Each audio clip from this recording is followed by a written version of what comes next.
আমাদের দেশ বাংলাদেশে আমরা বসবাস করি। বাংলাদেশের রীতি রেওয়াজ অনুযায়ী আমরা যারা মেয়ে সন্তানের বাবা হয়েছি, মেয়ে সন্তানের বাবা হওয়া মানে কঠিন ত্যাগ স্বীকার করা।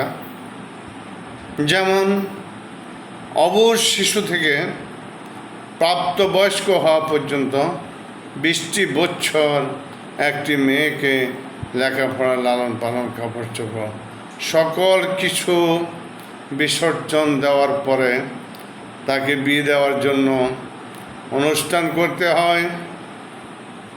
তার যার সাধ্য অনুযায়ী ছেলের বাবাদের মানুষ খাওয়াতে হয় এবং ছেলের বাবার ছাওয়া ফাওয়া অনুযায়ী যৌতুক দিতে হয়। তারপরে কি শেষ?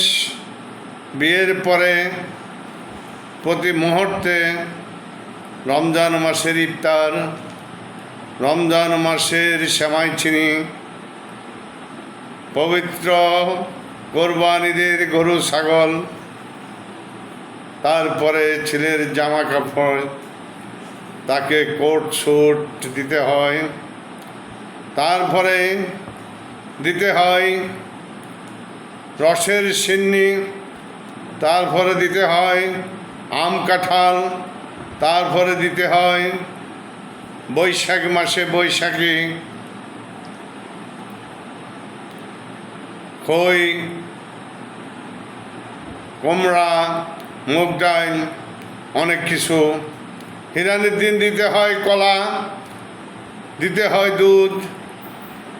একটি মেয়ে জন্ম দিয়ে তার বাবার মহা বিপদ যেন কাঁধে উঠে গেছে। শুধু দিতে হয় মেয়েকে, তারপরে আবার মেয়ের জামাইদেরকে খাওয়াতে হয়, আবার মেয়েকে তার সম্পদ দিয়ে দিতে হয়। একটি মেয়ে ছোট থেকে বড় হওয়া শেষ পর্যন্ত তার পিছনে শুধু ব্যয়বহুল খরচ করতে আমাদের সমাজে। আমরা কত অসহায় পিতা এই সমাজে বসবাস করি।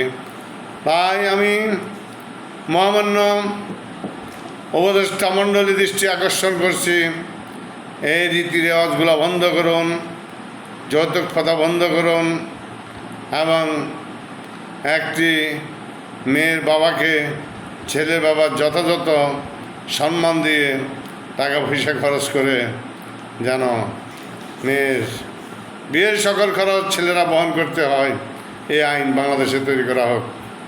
অসংখ্য ধন্যবাদ।